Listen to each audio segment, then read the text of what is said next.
Hello and welcome to another episode of Queer Peer Reviews, where we review queer media good, bad, and ugly. I'm your host, Jamie, and today with me is my co-host, Bruce. Here at Queer Peer Reviews, we review media good, bad, and ugly. That's what I said. Son of a bitch, this happens every time. Hold on. Yeah.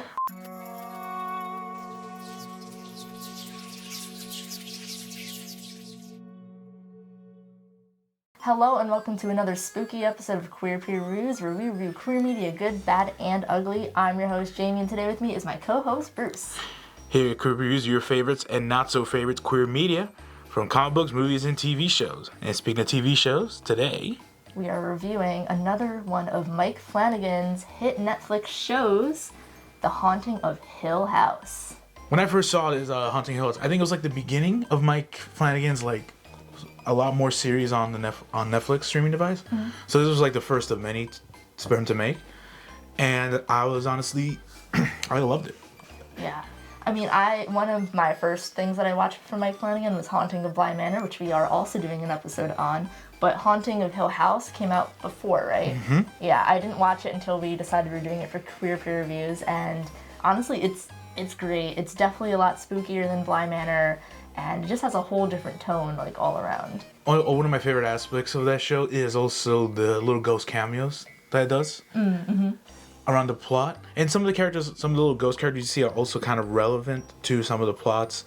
I don't know, it's one of my favorite parts of the little aspects. But the main part of it is the plot, the whole story of it. And it starts off, very, crazy. Oh, yeah, it starts off right away. We have the 5 siblings. We have Steven, Shirley, Theo, Luke, and Nell. And their dad, I forget what the dad's name is.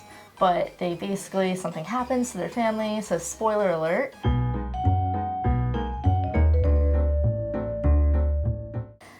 Their mom winds up dying in their childhood home of Hill House, which they were basically renovating. Mm-hmm. And just shit gets crazy from there. Yeah, it starts off with so many questions, and then as the story goes, you start getting little answers here and there of what happened that night. Yeah, what I like about Hill House is that every episode, basically, you talk about a different sibling, and then after you talk about all the siblings, they all come together and just... like puzzle pieces. Yeah, I really love that about the show. And the reason why we're reviewing this on Queer Peer Reviews is that one of the siblings, Theo, aka Theodora, she is queer, and... psychic. Yeah. By touch. Yeah, she has this really cool power where she touches people and she can... Is it psychic or she just knows how they feel? I think it's kind of a bit of both. It's kind of a bit of both, yeah. Mm-hmm. So she wears these gloves. At first you think she's this germaphobe, but it turns out she's she doesn't want to use her powers all the time when she touches people. It's very sensitive. She can't control it. We learn that Theodora's family, when they learn she's gay... It's at Nell's wedding when they were a little younger, and they basically see this bridesmaid coming out of her room, and they're ooh, I wonder who that was in there. Then it was their sister Theodora coming out of the room, and they're oh, well, that's amazing. Which is pretty cool to see that they weren't oh, you're gay? There's oh, that's cool. Yeah, no. There's also a scene later at the wedding when they see Shirley realizing that Theo is gay. They see her dancing with a girl, and they're let's see how long it's going to take her to realize. And then she's but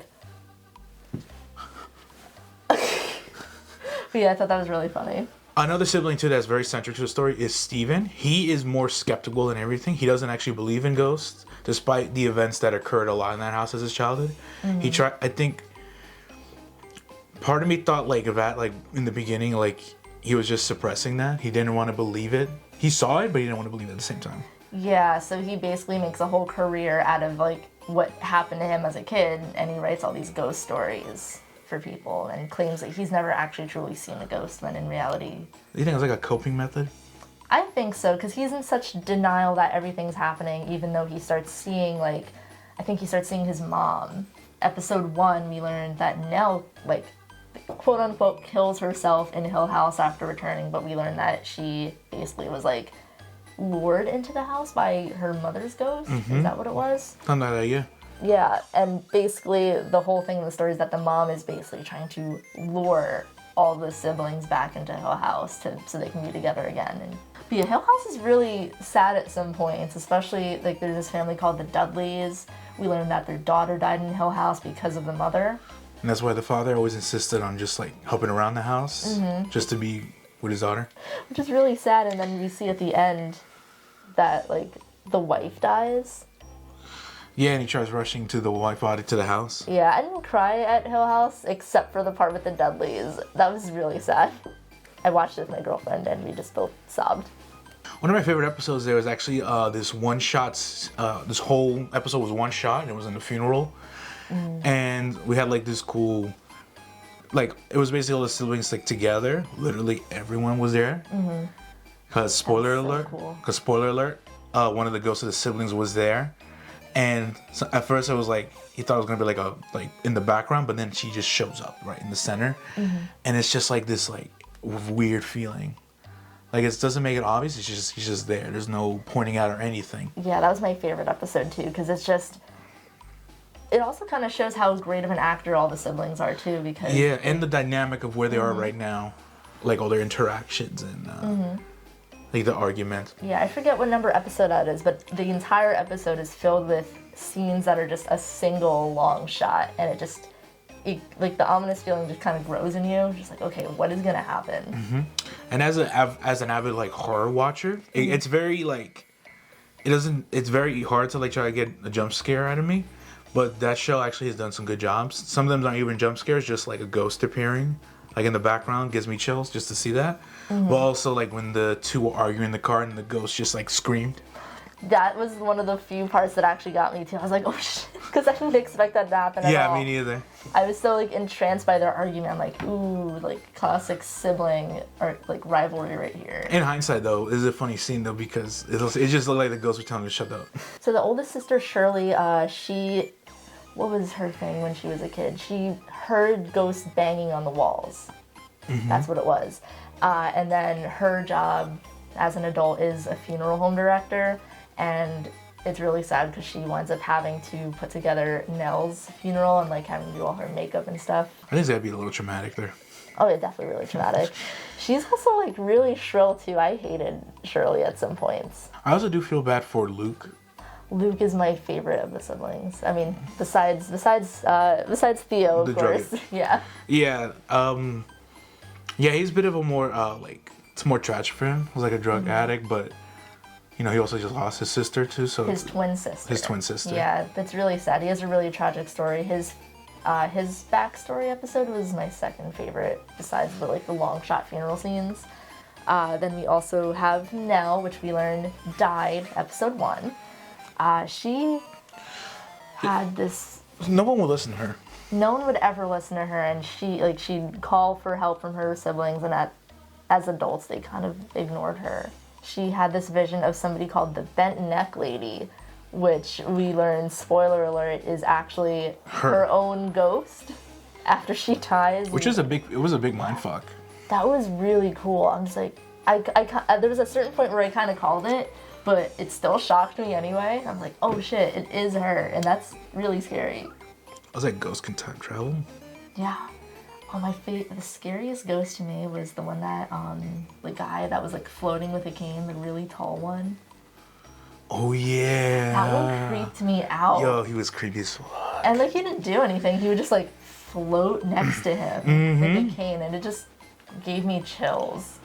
I would argue, like this Hotline Hill House was like I said, was like the scariest one for me. This was a scary show. Yeah. Hill House was definitely the first start of like this really great series that Mike Flanagan is starting to put out. Even though they're not all related, it's just all of them are by Mike Flanagan. They call it the Flaniverse. The Flaniverse, yes. That's what I see on Netflix. It's like Enter the Flaniverse. Yeah, you got Hill House, Bly Manor, Midnight Mass, the Midnight Club, and now The Fall of the House of Usher. That one just came out, yeah. You don't necessarily have to watch them in any specific order, but Hill House is the first one. I started with Bly Manor, but definitely check it out.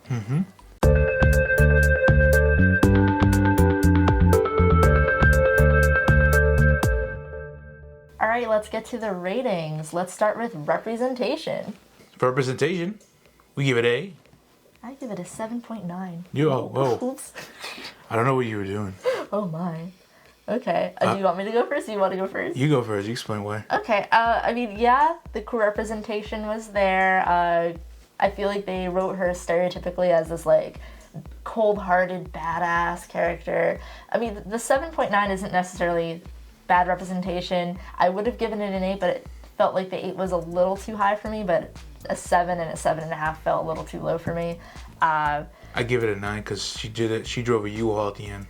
You stole my answer, but I do give it this 0.9 because at the end of her story, we see her in the back with a U-Haul outside of the window. The iconic U-Haul lesbian is present in Haunting of Hill House. She's right next to me. I have not U-Hauled. Next up, Queer Comfort. So for Queer Comfort, we give it 8. I also give it an 8. Okay, good. Yay.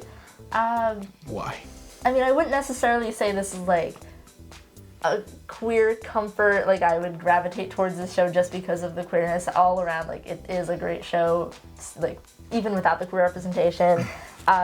Like, it kind of goes back with my representation comment. Theodore's is really like badass, like cold, like she's really witty, especially in that like the funeral scene. Mm-hmm. It's one of those times in a queer show where the sapphic character is not killed off. So I'm very happy about that. So that gives it some points because a lot of the time they just like to kill the gays. In horror movies specifically. Great change of pace. Great change. Stop killing off the women. I feel like this is your area because this is a lesbian. I can't really say too much. Next up, Originality.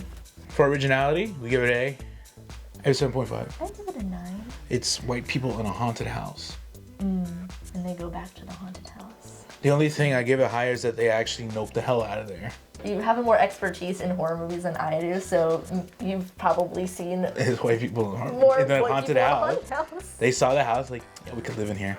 Okay, I mean, I don't watch nearly as many horror movies as Bruce does, but so I think this is something I haven't really seen before, especially with like all the siblings and learning all about the siblings and like just where they wound up ending up and being brought back to the house and just all those like little twists and stuff with like Nell being the bent neck lady and that friend that they thought Theo was Luke's imaginary friend wound up being an actual girl that wound up dying in the house. So that was really sad, but yeah, I give it a 9. I said it's a little low because I've seen many movies or shows like this, but I give it a little higher because, like I said, they actually left when shit went too crazy instead of just staying and just be like, we're gonna handle this like a family. Some bullshit. We can get through this together. Yeah, exactly. With the power of family. Next up is writing. And for writing, I give it a 9.5. 8.5. Yeah, I think there's a really obvious reason why Mike Flanagan has so many different shows that are coming out on Netflix. The writing, in my opinion, is just really great. This is the second thing of his that I've seen, and each time I've been blown away, so I do definitely want to check out his other work. Just the dynamics of all the siblings, the character development, learning about all their backstories, and like, I know this doesn't have to do with writing, but just his way of directing the shows was just really amazing, so that definitely goes hand in hand. I do like how all each of the siblings were written and how all of them, despite experiencing the same thing, they all like went into different paths and and then they do this whole big reunion and sort of like work off of what they are now. I also appreciate the banter between them, like the argument of who was in the right, who was in the wrong, what was really. I do like it. It creates more depth into each of their lives. And last but not least, our overall feelings towards the show. Overall, we give it a 9. 8.7. 8.7. I feel like this one in Blind Manor definitely had different types of vibes for me. I don't know which one I would necessarily say I like better, but this one definitely has like more of this like spooky vibe to it. I definitely had a lot of chills and stuff watching this one. I love the show. It was really great. I love the details and like ghost cameos going on in the background through all stories. To actually show like the house is haunted. The family, how they were written was really well done, and the whole mystery behind it starting from the beginning, and then working your way out to like puzzle pieces as you watch on, and then to the final episode where everything finally makes sense. It's really great. All right, so let's get to our QPR total. Can the ghost of our straight allies give us Our rating. For The Haunting of Hill House, your QPR total is an 85.1. Wow. Wow. That's a game minus. Yeah, definitely not surprising given that it is one of Mike Flanagan's works. Definitely deserves a lot of praise. Like we said, we definitely want to check out more of his other work, and you should too.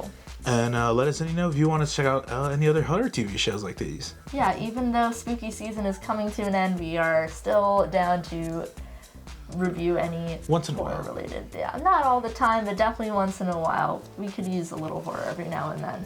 But thank you guys so much for watching another spooky episode of Queer Peer Reviews. Down in the below there are links to the Trevor Project as well as our social media pages. Thanks for watching.